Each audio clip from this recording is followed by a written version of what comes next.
What is going on, people of YouTube? My name has been Kurtyoy, and welcome back to another video. Now, a few days ago, I think it was 2 days ago, I did my top 5 budget defenders list, and now I'm doing my top 5 budget midfielders list. Now, there are a few that haven't made it for risky reasons, which will make for another little mini-series once I'm done with this one, basically the same as what I've done before. And the 5 I've got here are quite good. I feel like they're really solid picks. Some of them are slightly more risky than others, but some of them, you know, are going to get a good amount of points for their price. But anyway, here is my top 5 budget midfielders list, starting off with a certain Liverpool player everyone loves to hate. And that man, of course, is James Muller himself. He comes in at a whopping 6.5 million, the priciest player on the list, the only player at 6.5 million. And like I say, everyone loves to hate him for some reason, but he's got a decent record from last season. He played 28 times. He scored 5 goals, got 11 assists, only from 39 shots, which is the best shot to goal ratio on all 5 of the players on the list. He also made 1,374 passes, and 61 key passes. So when it comes to a player that can deliver at the right times, James Muller is one. And if you're looking for a bang average midfielder to get you those solid points that you know he's going to get, you have him from game week 1 to 38. He'll be the one to get if you're not willing to take any risks. But you know, like I say, safe picks are always good, but only a handful of them. And coming in at number 4 is a winger by the name of Max Gradle, or Gradle. I'm just going to call him Gradle for this this video. In this place, I would have had Jordan Ibe, but I've talked about Jordan Ibe a lot, and I feel like there is also going to be a chance for Max Gradle. So I feel like, you know what, I'm going to give him a chance because I feel like Max Gradle probably could go a bit further now I've looked into it. But last season, he didn't have the best of seasons. On the Premier League stats page, 14 appearances, 1 goal and 2 assists from only 18 shots in that season, 286 passes and 10 key passes. Reason for it is that he had a pretty bad injury, like Callum Wilson at the club, and was out for a lot of the season. And then the time he got back, he was getting into it. It was also his first season in the FPL, or Premier League, sorry, so he's sort of gauging it and getting it right. But from what he played, you know, he looks good, he looks dangerous, and he also, it's worth noting, he had 2 assists on the stats page, but on the FPL he had 5 assists, so I'm not sure what's going on with that. But he looks like a good pick, 5.5 million, and I feel like definitely you'll be looking at someone that can do a job, and at 5.5 million, it's worth a risk.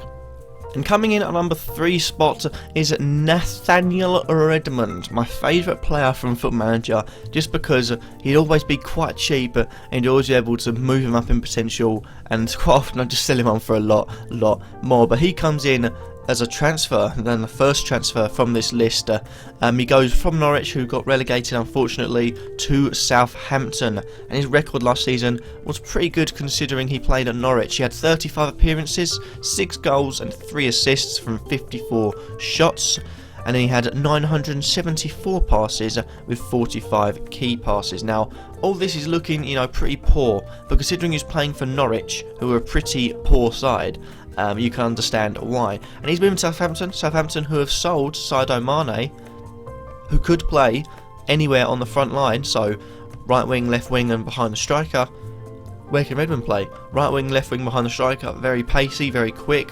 Same with Sadio Mane. So it looks like a like for like change for me, and that's why I think he could have a good season at Southampton. And coming in at number 2 is the second transfer on this list, by the name of Matt Phillips, who spent the last season in the Championships. All these stats are from the Championship, it's worth noting, but it's still worth a look in. He had 44 appearances for QPR last season, scoring 8 goals, grabbing 5 assists and having 93 shots to score those 8 goals.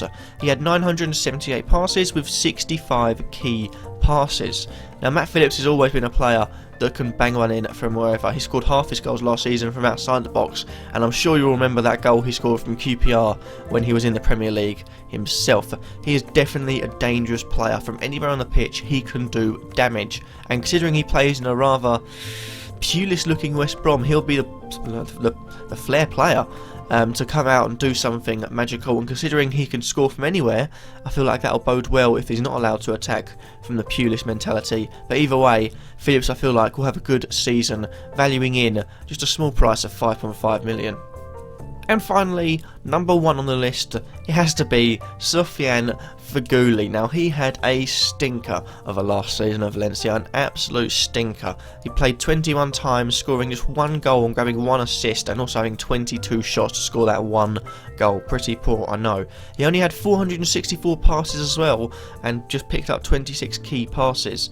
Now, for me, that's really poor stats, but that doesn't show his quality. He's been really good when he's been on Algeria duty recently, and also it's worth noting, currently in the pre-season, although West Ham's pre-season hasn't gone that well for themselves, Feghouli has looked really, really lively and really, really good, and his stats don't show it. You know, he's only selected by a 5.4% as of recording this video, but for me, you know, I wouldn't really call it a risk, although I have used risk a few times. None of these are risks for me, they're good picks.